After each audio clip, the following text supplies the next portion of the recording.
The rhythm of healing, the octaves method. O is for observation, through stillness we find meditation and breath work that quiet the mind. In silence we listen, the answers are clear, awareness emerges, dissolving the fear. C is for compassion, for self and for all, embracing the good, the struggles, the fall. With kindness we grow, we nurture, we mend, learning to love ourselves as we extend. T is for therapy, a path we explore. Daily we practice unlocking the door. From journaling to mindfulness, healing begins. Each step is a victory as peace settles in. A is for animals and laughter so bright, like children at a play, their joy taking flight.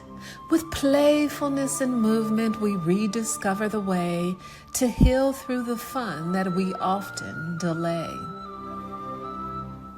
V is for victuals, nourishing and pure, detoxifying the body and keeping us sure.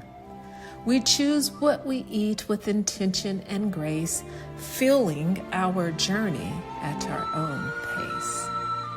E is for exercise, where movement is free. We stretch and we bend in sweet harmony.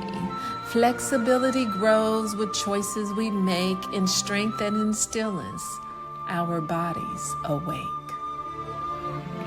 S is for socialize, where self-growth begins. Others reflect our triggers and the places within. Through relationships, our true selves we find, growing and healing with each tie that binds. The octaves method, where all behavior makes sense.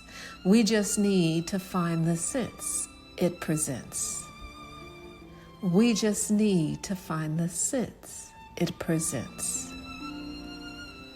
We just need to find the sense it presents.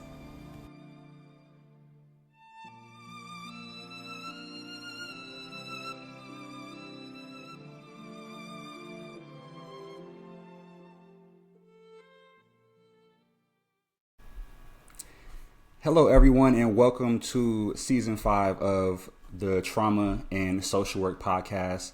I am KJ Alexander here with my co-host, Tonya Octave, and today we have a lot of important information to dive into. But before we get started, I'm going to go ahead and let Tonya tell a little bit more about herself and what this podcast is about. Hi, everyone. My name is Tonya Octave, and we are going into Season 5 of Trauma and Social Work Podcasts, where we will be discussing and diving deep into my book called Healthymind, 7 Strategies Towards Mental Wellness, Happiness, and Success, Exploring Trauma, Mental Wellness, and Ways to Live a More Balanced Life. And before we begin, just a simple reminder that this podcast is for informational purposes only. It is not intended for medical, psychological, mental health, or legal advice. Although I'm a licensed professional, this is not a formal type of treatment. We may talk about things like hypnosis and meditation and things that we would do in a therapeutic, from a therapeutic perspective, but it's not a form of treatment. For individual questions about your wellness, your happiness, and your success, please seek out a professional. And if you are experiencing a mental health crisis, do call 911 or go to your nearest emergency room. Great, awesome. That was amazing. So with that being said, I want to make sure I tell the audience, if you haven't already, follow this page on Spotify, YouTube, and any other platforms we post episodes on. Make sure you subscribe to the channel so you don't miss any upcoming episodes in the future. And with that being said, let's go ahead and get started.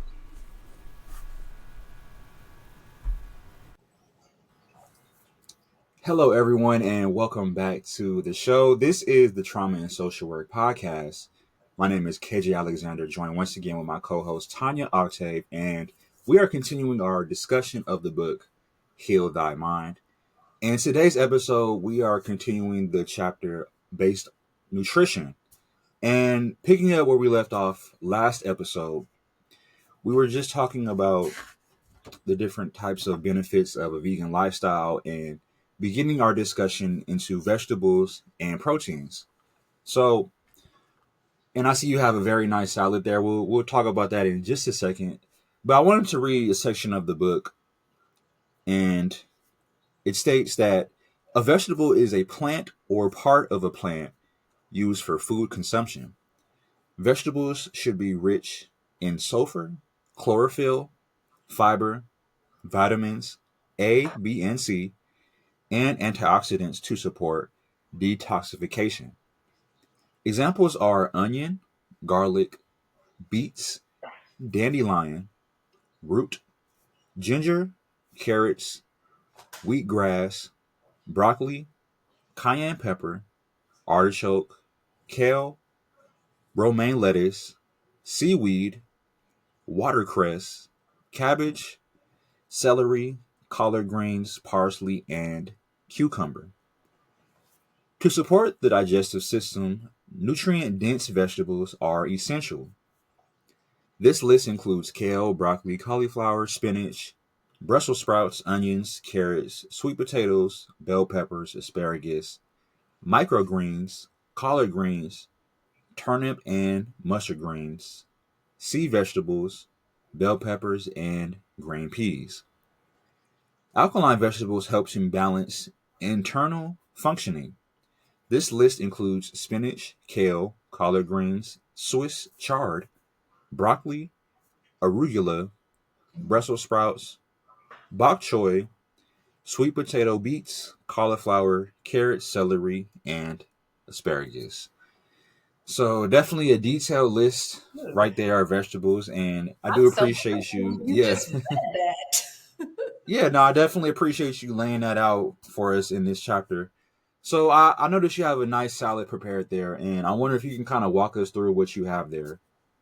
So here is a salad from my garden with the exception of the tomatoes, but the tomatoes are organic and the cucumbers. So I have some leafy greens. You can see it Okay. mixed. That's a leafy Yeah. green. And then I have some bok choy in here. Bok choy, where are you? Are you hiding from me? I just saw you in here. This is a little bit of bok choy. Oh, here you are. This is a little bit of bok choy.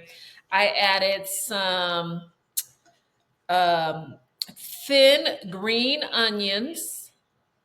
It's kind of hard to see those in here. And then I took some thyme. I have a couple of flowers, edible flowers in here as well. I added some, let's see if we mix it up, some red onions. Then I have nice organic tomatoes, cucumbers. I added a little bit of peppers for the spiciness.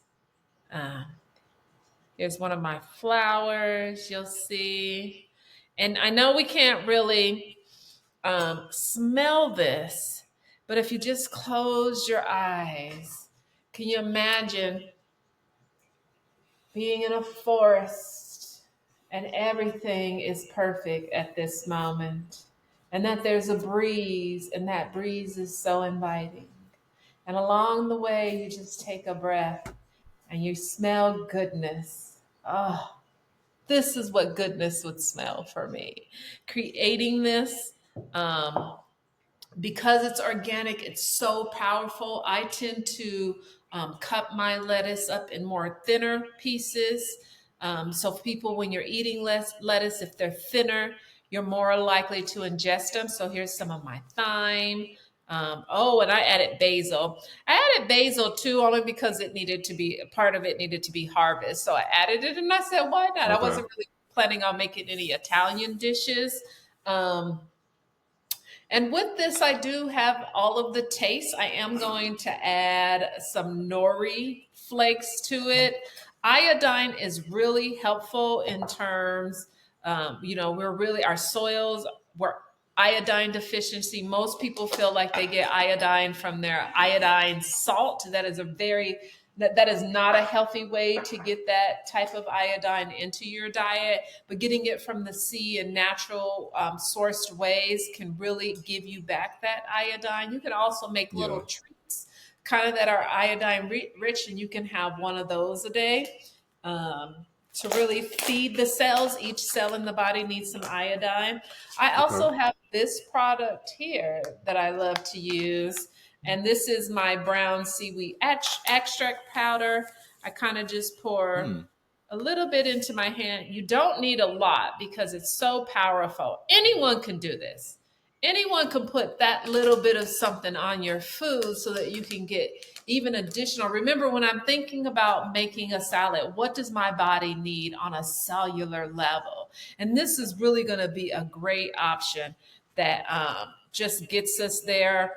A couple of weeks ago, I had made a salad out of zucchini noodles and kind of mixing vegetables, and say you can use a base and then you can use like make a marinara sauce or a tahini sauce. With this, you can do something simple, spreading a vinaigrette that you like, maybe a little bit of olive oil. If you have a high grade, high quality olive oil, you can make a nut seed dressing and kind of drizzle on top of that. Hmm. If you like, kind of like adding something to that. But this is just a really great thing that you can eat. And this probably this definitely will be like a breakfast lunch Yeah. uh, kind of thing for me. Like I wish like we had a commercial and the kids were reading books and then they're like, Yeah. mom and dad says, breakfast is ready before you go to school. And then they're like, here's breakfast. And then they're like, here you go, son and daughter, because I love you. I'm giving you this. And the kids are like, oh my God, this is the best salad ever. And then they get to school and they're like mastering all the classes. They have all the energy Yeah. in contained ways, like they can slow down and they can and read, and then they can be energized when they're going outside and play. And we're fueling the cells in the body. We're making sure that they're out in the sun so they're getting their vitamin D. To me, this is what love should be. Not what I did as a parent was like, here's your cinnamon toast cereal. If I would have known differently, I would have did differently. So now I'm more responsible, more Yeah, accountable. absolutely. And I was kind of curious why you were saying that, especially with I believe it was brown seaweed. Is that what it Mhm, was? mhm, So I was mhm. curious, can you use these kind of powders and these vegetables in powder form as like a seasoning? Is that how you use it to kind of just like season or be an addition to the meals you prepare? And can someone use these to kind of um be an additive to their food to get those vital minerals and vitamins into their diet?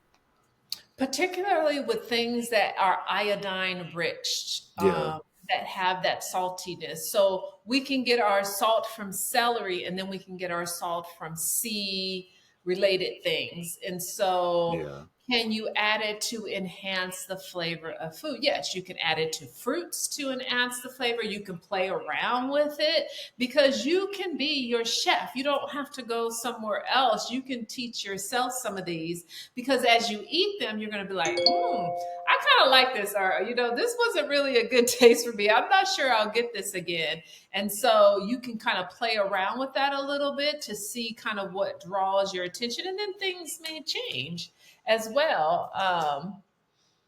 So I think that yeah. that would be a great option. Mhm. Okay. Yeah, absolutely. I was just curious because, I was thinking that if we can start replacing some of the more unhealthier, salty seasonings with alternatives that are more vegetable based, that also can add to the flavor profile, that may be a benefit for a lot of people. So, So now what do people use for their, let's say they were making a salad, what would be something that they would use on their salad? yeah, so, typical things you see are like ranch, dressing, things like Thousand Island, um, maybe Italian dressing, croutons, things like that. So we're kind of talking maybe a sweet. So the dressings you can kind of make on your own. Some other great enhancements for a salad may be a mix, a food combination of some nuts and seeds that you can kind of add. These are really good in terms of its profile. In terms of its a protein profile, and then you can spread them on your salad as well.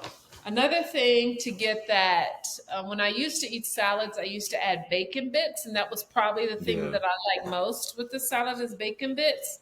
But I have a really cool recipe for dehydrated coconut strips.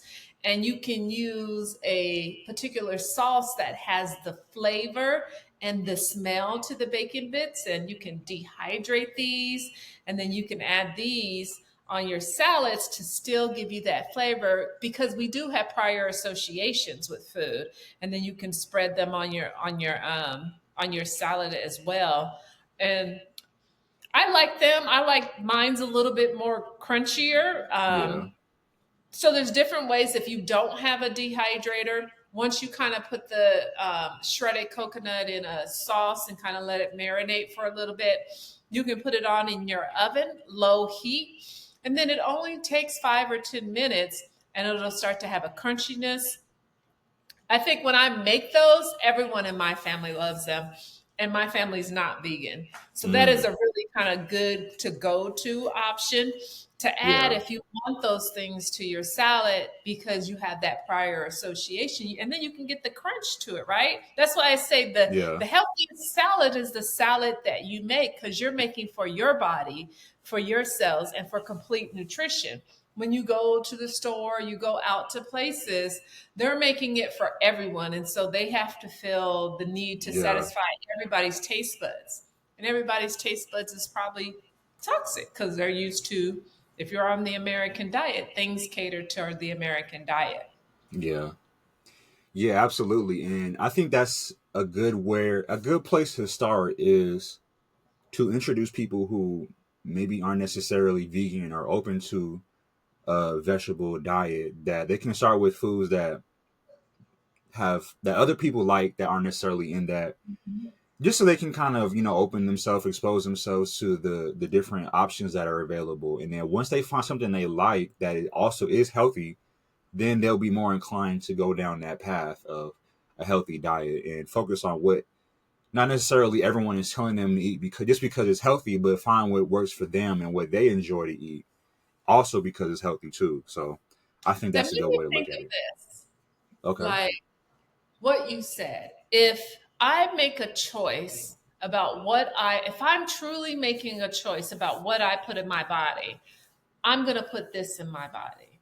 That means in the long term, fast forward 20 years, my life is going to look a particular way.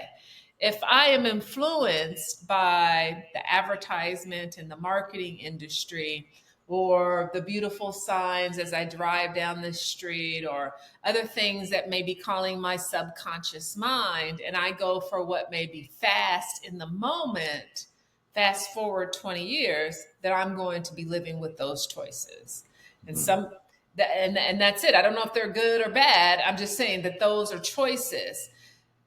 If I eat like this, I'm less likely to be forced to eat like it in 20 years when the doctor says I have diabetes. If I eat another way, it's likely I'm going to be. We can predict some of this stuff. It's likely I'm going to be diabetic. And then the doctor's going to say, you have to eat like this for survival. Mm. Why not Yeah. start now? Why wait? Yeah, that's a great way to frame that. That is a good perspective to look at. So, and Think yeah. about the impact on your health. If you get a diagnosis of diabetes, it's going to make you feel some way. You're going to have thoughts, you're going to release cortisol, you're going to have to do things, you're going to probably be placed on medication, which pushes an additional stress on the body. You're going to tell Yeah. your friends and family who love you, they're going to feel some way and stress out and worried, and people are crying and all kinds of things. What about if we could maybe go in a different direction? Like, what if we made some different choices and we don't have that experience? Yeah, absolutely. I think that would be ideal. Obviously, it's going to take some work, but I believe that is the purpose of this podcast and others, is to bring more awareness to these ideas to people who may not be as aware right now. So, see, that is a tasty looking salad you got there for sure. So, I was curious, would you add any like dressing with that, or would you just eat it like that? I have a nut dressing that I'll add Okay. later on. Right now, we're going to talk a little bit about protein. And so then I'll bring out what I made for my protein, which is like a lentil patty. Okay, yeah, for sure. And when I say protein, well, let's get back to that. Maybe share some thoughts that I wrote about in terms of the book about protein. Yeah, sure. So, you did speak about proteins here in the chapter, and it goes on to say in the book, spirulina and alfalfa are good sources of proteins as well. Proteins include lentils, chickpeas, beans, nutritional yeasts, hemp seed, green peas, quinoa, chia seeds, and nuts.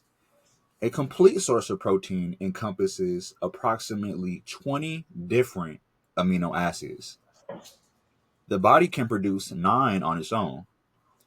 The protein must contain all 9 of the essential amino acids in equal amounts to be a complete protein. This list includes buckwheat, hummus, and pita, tofu, tempeh, edamame beans, soy, roasted and salted pumpkin seeds, peanut butter and toast, hemp, beans and rice, chia seeds, Ezekiel bread, quinoa, and spirulina. So you mentioned in the chapter that the body can only produce 9 amino acids on its own, and there's about 20 different amino acids in total. So before we get into what you have prepared, real quick, I wonder if you could kind of explain the importance of amino acids and why do we need to add the ones that we are missing into our diet and what is the benefit of that? An important thing to note with the protein is the amino acid profile. And so, with that, of all of the amino acids, there are 9 essential amino acids that we need, which means that the body doesn't produce that on its own. So we need to add that into the body. And so there really are, how do I get as a vegan those 9 essential amino acids? Maybe food combining.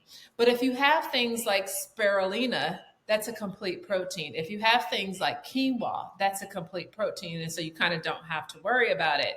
If you eat rice and beans together, that's a complete protein. So some of it may involve food combining, and some of them may just be isolated in themselves. And so with that, this is filled with protein. Most people, when they think of like leafy greens, they don't think of the protein content. So it's filled with protein. But remember, it's about, do I have the correct amino acid profile so that I'm getting a complete protein in this? And I've heard in the vegan community, like, well, cows eat protein. I mean, eat lettuce, and gorillas eat lettuce. Some of the strongest animals in our on our that in land eat vegetables as their main source of food, and they're strong and big. Why would we eat those type of animals? And so a part of it is that we get a lot of protein just from this, and this alone would be sufficient in terms of the amino profile, because I do have a couple of mixtures of lettuce in there in terms of like bitters and things like that. But what I also will add, maybe sprouts. Sprouts are also a good source of protein. So I may add a couple of my bean sprouts. I'm sprouting some lentils. I may add some lentil sprouts. I may even add some of the grassier sprouts if I'm sprouting that and top it with it. I can put an avocado on there for a little bit of additional kind of fat and protein mixture.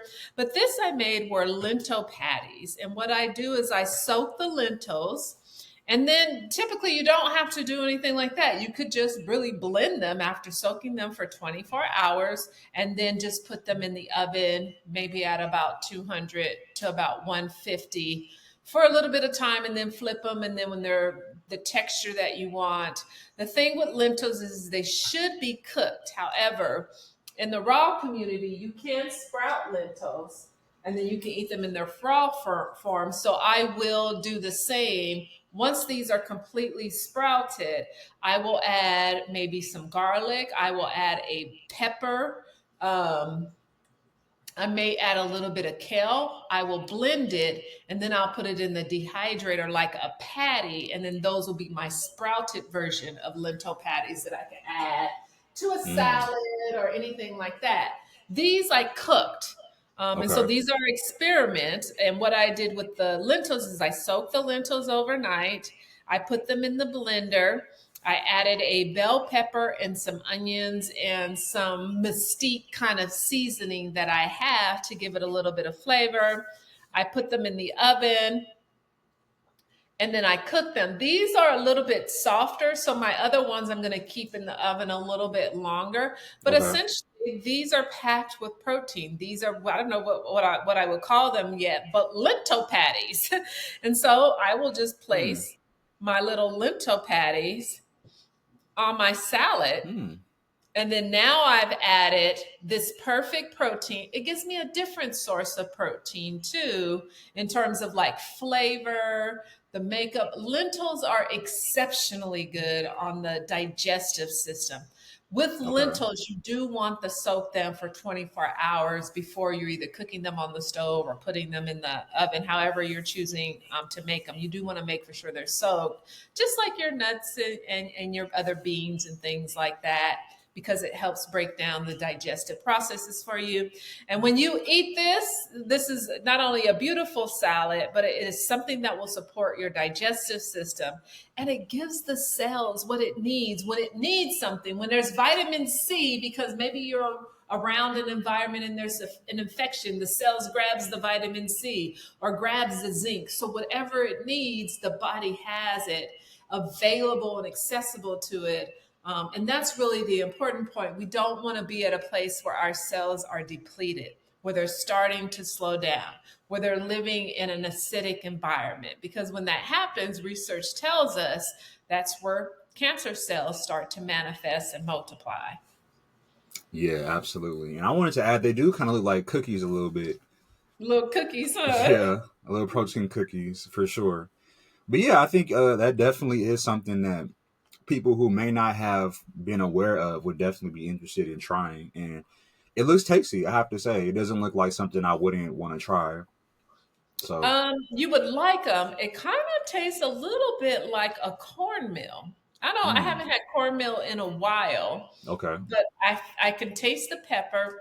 For some reason, I would taste celery. So if I ate these, I would say celery's in it. Celery's not in it. This is probably where I use some of mm, the sea salt or something like that. But it's flavorful. And it's easy. If you want just a light snack, because sometimes if I have 10 clients a day, I may just want to grab a bite.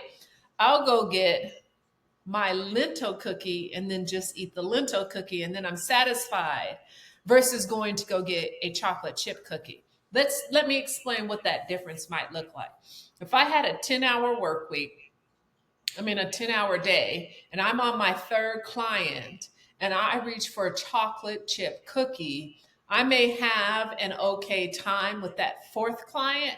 By that sixth and seventh client, I'm starting to decline. I'm not okay, showing up the way that I need to as a psychotherapist.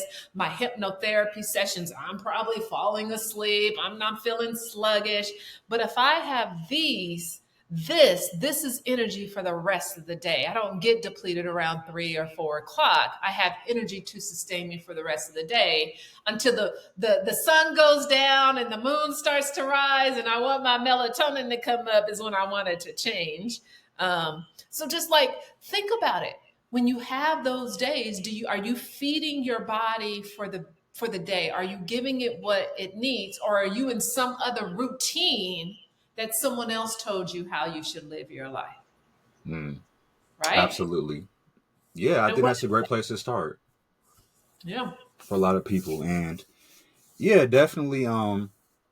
This is a lot of vital information that people can use in their daily lives, and it's the need for information like this is very apparent. But I just hope that people will watch these videos and understand that we're giving this information out for people who are seeking it and hope to apply it in their daily lives, because there's not a lot of places you can go to get this information, especially in this format. And, there may be books and things like that, but everyone isn't necessarily a reader like you or I may be. So I think it's important to have different types of media and different ways to express this information for people to kind of get the information in different ways. So I think that's good. All right. With that being said, I want to thank you for your time. Before we close out for today, is there any information you want to leave the audience with? So I'm doing the 7-week hypnosis training of pre-recorded videos to really get your mind shift to switch, to really work with those subconscious thoughts. At one point, I grew up in a household where I liked to watch cartoons, and I woke up and I saw the toys and the commercials and everything that Yeah. they were eating, and I wanted all of that because it was my consistent practice. I was being hypnotized. And Mm. now I want to consciously be aware of what I'm putting into my body. So I use hypnosis as well as a tool. So I invite you to sign up for the training, be curious about it, be open to it, because the idea is that this is to move you towards a wellness state. The side effect is health. Mm. That's it. And that's a great side effect to have, honestly. That's what All I'm right. about. So, with that being said, that is all the time we have for today's Thank episode. you. I want to thank you yet again for your time, and thanks to the audience for tuning in. Until next time, everyone, be safe and bye bye. Bye. Wraps up another episode. I hope today's discussion provided clarity and tools you can use in your daily life. If you're ready to take the next step in the healing journey, I'd love to connect.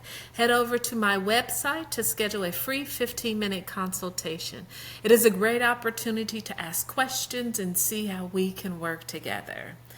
And while you're there, download my complimentary workbook designed to help you reflect, grow, and move towards mental wellness, happiness, and success. Thanks for listening, and I will see you next time.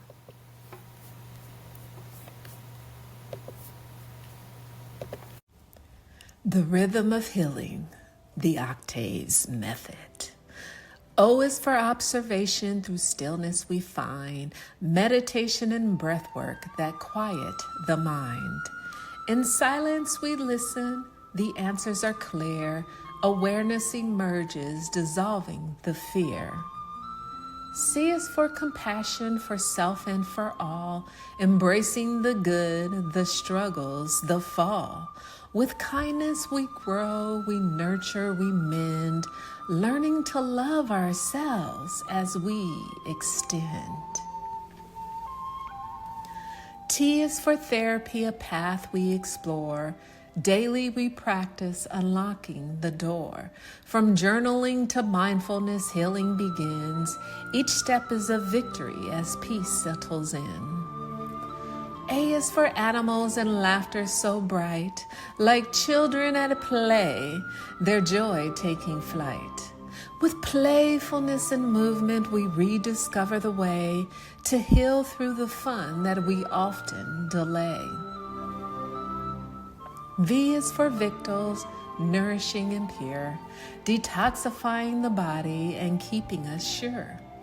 We choose what we eat with intention and grace, fueling our journey at our own pace. E is for exercise, where movement is free. We stretch and we bend in sweet harmony. Flexibility grows with choices we make. In strength and in stillness, our bodies awake.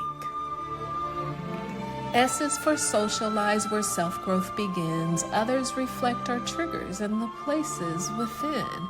Through relationships, our true selves we find, growing and healing with each tie that binds. The octaves method, where all behavior makes sense.